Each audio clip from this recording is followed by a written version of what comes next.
Lovely to see you today. Thank you so much for making time for my second edition of this podcast, with Dave being the first. That's I'm really sorry. You would have been first, but you weren't here. No one again, you can go first. We're down in Cardiff in Stable Studios. Yeah. And as I said, I'm with Ans. And Ans, maybe tell us a little bit about yourself. Sure. Angynta, croeso. Welcome. Croeso. It's lovely as always. I roi croeso mawr I ti yma. So a little bit about me. So I'm Ans, and I'm CEO Director of Stable. I have been formally now for 11 years. Coming up, if not already just passed. So that I can explain a little bit more in terms of my journey from being a founder, CEO, alongside Dave. But the company itself is 25 years old, anniversary coming up in October. But my journey started when I was short of my 18th birthday, when I fell into a career in the BBC. Wow. For 3 months. Yeah. And that was purely because I happened to be in a business college where I lost the application form to apply to be a policewoman, which I loved the idea of that because I love detective dramas. And then the next week, career advisor came from the BBC, so I just didn't lose that application form. So that's the reason why I fell in. But that ended up being not 3 months, but 26 years. Gosh, of quite a diverse career. Which I'm happy to kind of share as well. But I think for me, at heart, I'm a digital creative. And Stable probably started growing 3 years before I formally made the decision to leave the BBC and start this crazy journey that is Stable. But I think that is a little bit on my career. I think on the other side of me as well is that I'm also a proud volunteer of Adoption UK because I'm adopted. So I've been volunteering and running peer support group for adopted adults for many, many years. That's been 11 years as well. But for the last 2 years, I've been a trustee and really proud to work with brilliant people to help with the strategic direction of raising awareness about adoption. Gosh, that's amazing. Amazing stuff. And such a huge impact when you're doing it in Wales. So, yeah. Diolch. So, Anwen, tell us about your moment. Take us to the time that we're talking about. This is such a brilliant question. And genuinely, I've been thinking about this because where do you really pinpoint what is that moment? And I suppose the ripple effects of how you got to that decision. When you don't necessarily know the significance of that decision you've made at the time, and then you fast forward 10, 11, 15 years and you realise the why, and that shape shifts. So I was delighted when I read your brief and genuinely thrilled to have some thought-provoking, because where do you start? So I guess my moment would have been the decision to leave my career in the BBC. It's a big one. After 26 years, it wasn't an easy decision. Even though I knew Stable was growing in the background, I'd kind of carved my career through lived experience. I didn't necessarily, I didn't go to university. I fell in, as I said, with the application form. And I taught my craft by being in the room, saying yes to things that were completely out of my comfort zone. I'd never made a radio programme before, but I had a 1/4-inch tape, razor blades and sellotape, and that was that. And, and then you thought, okay, I can make a programme. So pushing the boundaries. And I think my digital part was probably when I first met Dave, where we were both, gamers.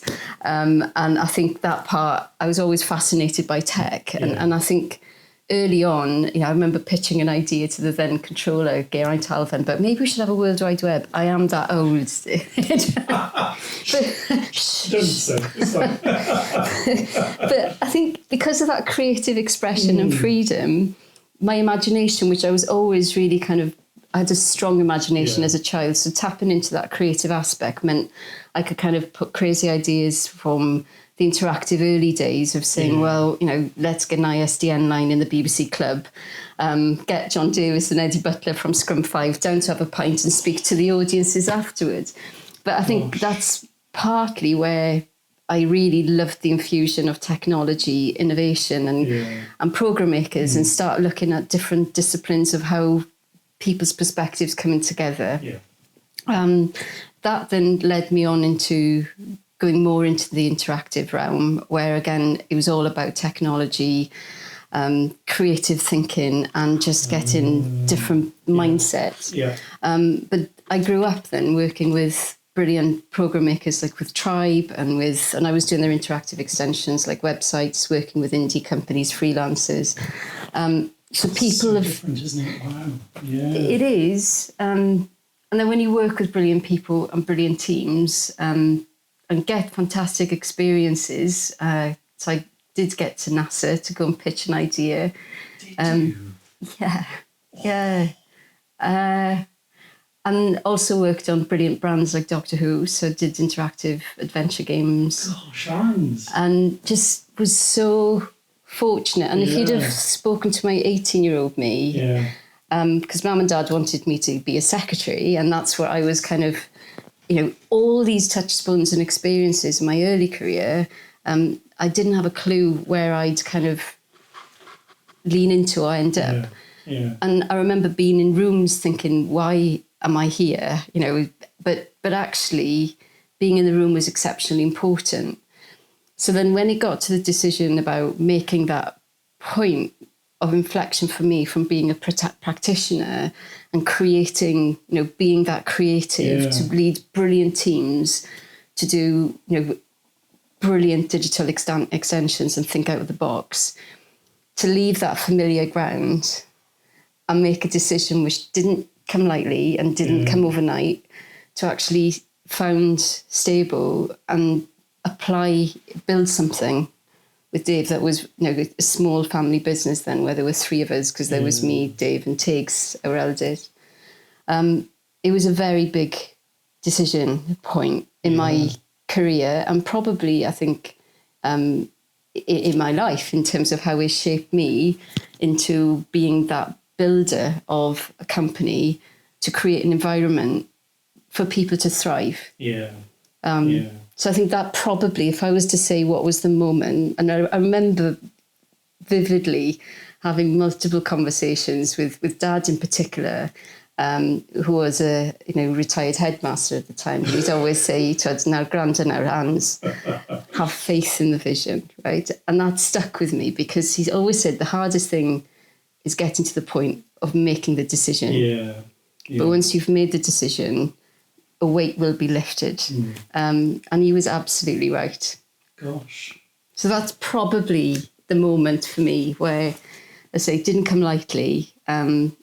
Left a team that were brilliant, the opportunities to work on brands that were established, to create a brand. To create a brand. It was a seismic shift. But all my experiences, from starting in the general office to working through sport, news, radio, and just being in the room, even now, it's actually influenced my thinking in terms of how we're developing Stable.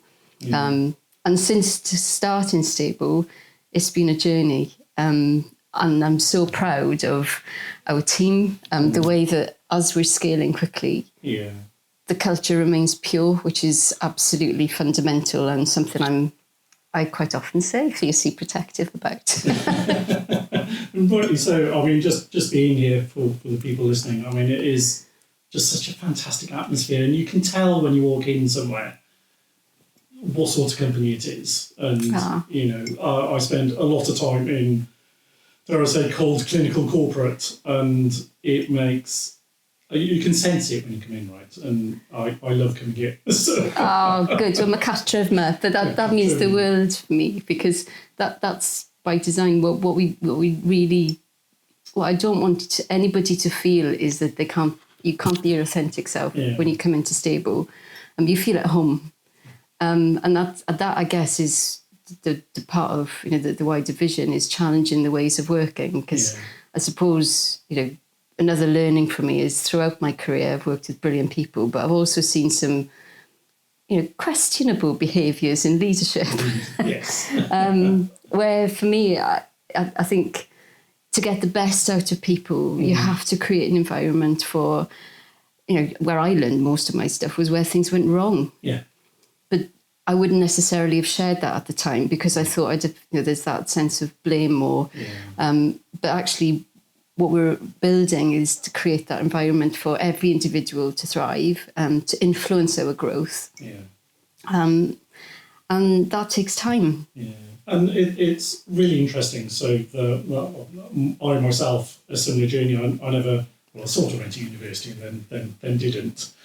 Yeah. And learnt my craft, as it were, on the job. Yeah. And, there's so much that you get from that. How do you deal with people that, not deal's the wrong word, but how do you help motivate people that don't have that lived experience, that have done the university track, they've done exams, they've done coursework, and they come fresh into Stable without that lived experience? How do you engender that mindset? Yeah, I think it's providing the opportunity. So we have, and I'm so proud, we have brilliant interns that started with us, and to give a direct answer, that perhaps are in their final sandwich year and they've come to kind of have some work experience. Yeah. So before going back to do the final degree. And it's about providing that opportunity of being in the room and actually learning from each other, listening to what experience you've got coming out of that graduate or whether that in between, and nearly all of our interns that actually did the sandwiching, I think most didn't want to go back necessarily to do the final year, but it was that bit of, well, no, we'll help you through that then, and just Stable's still here to kind of any kind of sounding board as you're doing that. And then they come back as FTEs, which is fantastic because to me there's that sense of, it's not just about creating that sense of belonging, but it's looking at the importance of individual influence. Yeah. So, with Cam, for example, I remember when he first started, he influenced our thinking in terms of, well, what would a boot camp look like? What about, exploring this idea for people who don't necessarily go into university but wouldn't have thought about starting a career in technology. So how do we create that environment? And I think it's through conversations with Cam and Jake and Steph and Eloise, who's recently won an award as well for being her SME influence as well through uni. So yeah, I think hopefully that answers your question a little bit. Lovely. Thank you. And I mean, you gave up a lot to gain a lot. Yeah. I guess looking back, would you have done anything different? I think, would I do anything different? The answer's no, I think. And the reason why I say that is even the hard knocks, and I say that because I think we've all got that throughout our career where, the bruises at the time, I think they sharpened my thinking in terms of what not to do when being, when building a business, and you don't do it solo, you do it working with brilliant people. It's teamwork. But I think in terms of what perhaps my advice to my younger self was, don't doubt the importance of you being in that room. Because whilst it may not actually feel, in some respects you might think that you were a wrong fit, square peg, round hole at that moment in time. And in my, I'd say probably it's only in the last perhaps 3-5 years I've started to kind of realise, okay, I'm stepping into myself. I'm finding that confidence. But that's partly through, I think, there's an element, I think, when you're CEO, director, and for me, I'm just Ans, by the way, I'm just Ans, right? And I say to everybody, we've got a flat structure by design, so anybody can knock the door. I don't really do this hierarchical stuff because I learn more from speaking to, to each other rather than making assumptions. But I think probably my younger self would have said, just don't underestimate the importance of being in the room, even if you feel out of your comfort zone. Because that moment, even in 10, 15, 20 years' time, there'll be a light bulb where you go, that's why I was there. And I guess, what advice would you give? I mean, you've already given some fantastic advice, but is there, for people maybe finding them at a career juncture, what would you say to them? So that's a really good question. Not least because I took a long time to deliberate leaving, and I wouldn't call it a comfort zone, because when you're working in that kind of position, leading kind of interactive teams and tight deadlines, highly pressurized environments with, because you can't change the time a transmission date goes out. No. But I think there's a moment where, and I resonate back to what Dad was saying, having faith in the vision. But I think that there's a place that perhaps, whilst I may not have felt it at the time, that maybe it was I'd grown out of that role, and that there was another path that I was growing into that, whilst I didn't know what I had huge ambitions of where Stable would be in terms of creating that environment for everyone to thrive and bring their experiences. But I think there wasn't necessarily a sense of imposter syndrome. It wasn't that. But I think really it was something that I needed to believe in myself. And that's probably the advice that I'd say to anybody, particularly if you've been in a career for a very long, long time. It's daunting. And it is quite scary. But there is a reason, I think, just to kind of believe in yourself. And because all those skills that you've kind of acquired over those years, they fall into place at times when you might not even know it in the new path. So I think that would be, push yourself out of the comfort zone. Take time to just look at, all the achievements you've done from being, for me personally, from being in the general office, to cutting my first radio programme, to, being in the read-through for Doctor Who and thinking, well, how would this turn into a website? From being in a factual dev team, it was for a programme for Egypt with space archaeologists in NASA. I look back at that career, and as 18-year-old me, I'd probably think, or even 20-year-old me, what am I doing here? This is me from Ystradgynlais or Silvera, where I had no ambition.